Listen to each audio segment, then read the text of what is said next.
کہ یہ جو قول سدید کی بات کہی گئی ہے اس کا مطلب ہے هو القول الحق، هو القول الصواب، هو القول الجامع لكل خیر۔ قول سدید کا مطلب ہے حق بات، درست بات، ہر خیر کو جمع کر لینے والی بات، یعنی زبان سے وہ بات کہو جو لوگوں کے دلوں میں گھر کر جائے۔ ایسی بات نہ کہو جو کسی کو اذیت دے، تکلیف پہنچائے، کسی کا دل توڑ دے، رشتے میں دراڑ پیدا کرے۔ لیکن آپ دیکھیں کہ کتنے گھرانے ایسے ہیں جہاں اٹھتے بیٹھتے دلہن کو اس بات کا تانا دیا جاتا ہے کہ تو جہیز کم لے کر۔ کتنے گھرانے ایسے ہیں جہاں یہ حادثات پیش آ چکے کہ جہیز کم لانے کی وجہ سے دلہنوں کو جلا دیا گیا۔ کتنے ایسے گھرانے ہیں کہ جہاں بچیاں بیٹھی ہوئی ہیں صرف اس وجہ سے کہ ان کے ماں باپ کے پاس جہیز کا انتظام نہیں۔ جو لوگ وسعت والے ہیں وہ تو انتظام کر کے اپنی بیٹیوں کا نکاح کرتے رہے، لیکن جو غریب ہیں، جو لانے جمی کے بھی محتاج ہیں، ان کے لیے بچیوں کو گھر سے رخصت کرنا آسان کام نہیں ہے۔ یہ جو جہیز کے بڑھتے ہوئے مطالبات ہیں اس نے نہایت دشواریاں کھڑی کی۔ پہلے بھی تو یہ ہوتا تھا کہ لوگ جہیز میں ٹی وی مانگتے تھے، جہیز میں بائک مانگتے تھے۔ اب تو صورتحال یہ ہے کہ لوگ جہیز میں جہاز مانگنے لگے کہ آپ کو جہیز میں جہاز دے دوں۔ یہ صورتحال پیدا ہو گئی، دشواری ہر دن بڑھ رہی ہے۔ یہ مسئلہ کم ہونے اور گھٹنے کے بجائے مزید بڑھتا چلا جا رہا ہے۔ جن کے اوپر بیتتی ہے ان سے پوچھئے۔ میں خانقاہ میں بیٹھتا ہوں، سینکڑوں لوگ آتے ہیں، اپنے مسائل بیان کرتے ہیں، دشواریاں اور الجھنیں بیان کرتے ہیں۔ آپ کو کل کی بات میں بتاتا ہوں، ایک شخص آئے ہوئے تھے بمبئی سے، ان کے گھر میں دشواریاں ہیں، بہت وسعت والے آدمی بھی نہیں ہیں، بمبئی میں نکاح کرنا بہت مشکل ہے۔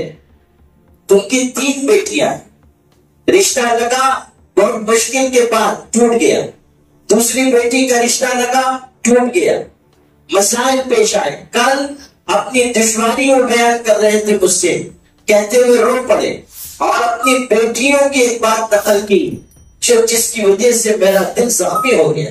انہوں نے کہا کہ میری بیٹیاں آپ کہتی ہیں کہ زمانے جاہلیت کے نظام اچھا تھا کہ بچیوں کو پیدا ہوتے ہوئے زمین میں گاڑ دیتے تھے، اگر وہی ہمارے ساتھ ہوتا تو آج آپ کو اتنی مشقت نہ ہوتی، اتنی تکلیف نہ ہوتی۔ آپ سوچئے کہ اگر بیٹیاں یہ کہنے پر مجبور ہو جائیں کہ جاہلیت کے زمانے کا نظام اچھا تھا کہ بیٹیوں کو پیدا ہوتے زمین میں گاڑ دیا جاتا تھا، تو اس سے ان کے کرب کا، ان کی تکلیف کا، ان کے درد کا، ان کے دکھ کا اندازہ کیا جا سکتا۔ کتنی ساری بچیاں ایسی ہیں جو صرف غربت کی وجہ سے ان کے نکاح نہیں ہو رہے۔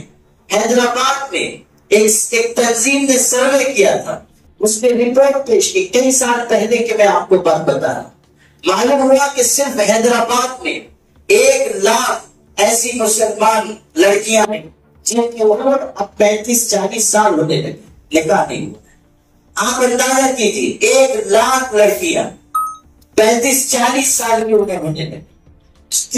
وہاں نکاح بہت مشکل ہے، وہاں رسم و رواج زیادہ ہے، وہاں خرچیلا نکاح ہے، نواب تو چلے گئے، نوامی شان باقی ہے۔ جب تک 17 قسم کے کھانے نہیں ہوں گے نکاح نہیں ہو رہا ہے، جب تک لمبا چوڑا جہیز نہیں دیا جائے گا بیٹیوں کا نکاح دشوار ہے۔ یہ صورتحال پیش آ رہی۔ آپ ان لوگوں پر نکاح کیجیے جو کرب اور درد کے مرحلوں سے گزر رہے ہیں۔ ایک بڑے شاعر نے اپنی بیٹی کو کہیں سے جہیز دے کر، قرض دے کر، انتظام کر کے گھر سے رخصت کیا، وہ تو چلی گئی، لیکن نکاح کے چند دن کے بعد اس کو معلوم ہوا کہ میرے والد پر قرض ہے، قرض والے تنگ کر رہے ہیں، پریشان کر رہے ہیں۔ بیٹیاں نرم و نازک دل کی ہوتی ہیں، ماں باپ سے ان کو تعلق بھی زیادہ ہوتا ہے۔ آپ دیکھیں انبیاء کے ہاں تو بیٹیاں ہی بیٹیاں تھی، اسی لیے کہا گیا کہ انبیاء و آباء البنات، کہ انبیاء بیٹیوں کے بعد ہیں۔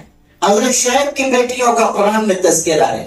آپ پڑھیں خود نبی کریم صلی اللہ علیہ وسلم کے گھر میں بیٹیاں ہی بیٹیاں ہیں۔ آپ کی نسل چلی بیٹی کے ذریعے۔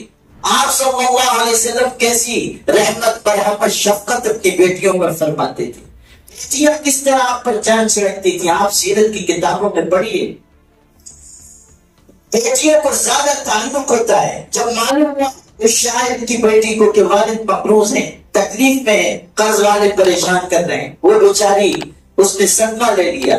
صدمے کی شدت میں بیمار ہو گئی، بیماری بڑھتی گئی.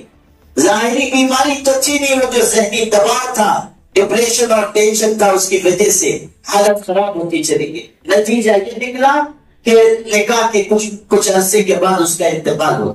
آپ سوچئے ایک لڑکی بیٹی ہے، باپ کے گھر اس کا جنازہ لایا گیا، باپ شاعر ہے، معلوم ہوا بیٹی رخصت ہو گئی، کلیجہ تھام کے رہ گیا. بیٹی کے جنازے پر اس کی لاش پر نگاہ ڈالی تو اس نے ایک شعر کہا.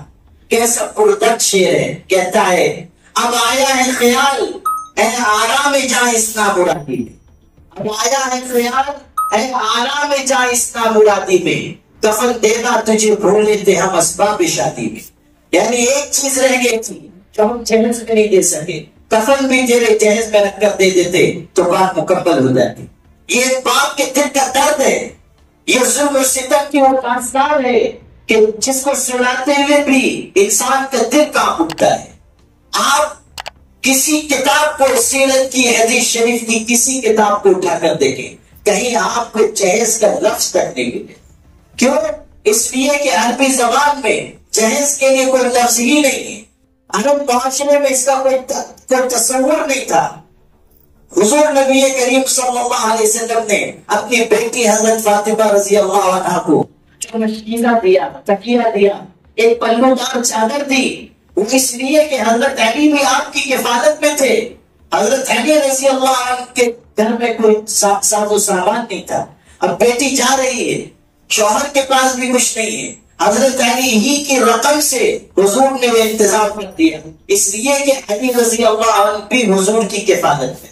حضرت فاطمہ آپ کی بیٹی ہے، حضرت علی آپ کی کفالت میں ہے، چچا زاد بھائی ہیں.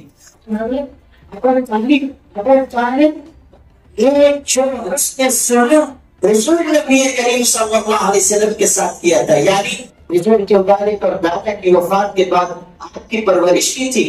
وہ کثیر العیال تھے. جب حضور بڑے ہوئے آپ نے تجارت شروع کی، نے اپنے چچا کے اس حسن سلوک کا بدلہ دینے کے لیے حضرت علی کو اپنی کفالت میں لے لیا کہ یہ میری کفالت میں رہیں. زیادہ بچے ہیں اور کوئی پرورش کرنے میں مشکل ہوگی، تو حضرت علی کو اپنے ساتھ لے لیا، آپ نے کفالت فرمائی. اس لیے اس سامان کا آپ نے انتظام کیا. ورنہ حضرت زینب، حضرت ام کلثوم، حضرت رقیہ، کسی کے بارے میں آپ نہیں دیکھ لیجیے حدیث میں کہ آپ نے کچھ دیا ہے. آپ صلی اللہ علیہ وسلم کا یہ عمل بتاتا ہے کہ نکاح اور شادی بیاہ کے موقع پر شوہر کو انتظام کرنا چاہیے. شوہر وہ ذمہ دار ہے. اور میں بھی آپ پڑھیں کہ لڑکوں کو جو ایک درجہ برتری دی گئی ہے اس لیے کہ وہ مال خرچ کرتے ہیں. بما انفقوا من اموالہم، ایک تو اللہ نے جسمانی صلاحیتیں، قوتیں دی ہیں، اور دوسرے یہ کہ وہ مال خرچ کرتے ہیں. یہ وہ چیز ہے جو ہم کو سمجھنی چاہیے. نکاح کو آسان بنانا چاہیے، جہیز کے مطالبات کو ختم کرنا چاہیے. میرے والد صاحب نے اس تقریر میں جس کا بھی ہمارے قاری حفیظ الرحمان صاحب نے حوالہ دیا، خیر تھے کہ میرے والد کی ان دونوں تقریروں کو انہوں نے نہ صرف اس ریاست میں بلکہ ملک کے بیشتر حصوں میں پہنچائے. اس کے ذریعے ایک تحریک انہوں نے شروع کی، جہیز کے خاتمے کی تحریک، ایک مشن بنایا. اور اللہ کا کرم ہے کہ ان کی آواز صدا بصحرا ثابت نہیں ہوئی. اللہ تعالیٰ نے پاک وسیع بندوں کو دیا کہ اس پر عمل کر رہے ہیں. پچھلے نکاح ہیں جو بغیر جہیز کے ہمارے شہر میں ہو رہے ہیں، دوسرے شہروں میں ہو رہے ہیں. صرف چائے کی ایک پیالی پر نکاح ہو جا رہا ہے جس کا پہلے کوئی تصور نہیں تھا. اللہ نے فضل فرمایا، لوگوں کے دلوں کو متوجہ کیا.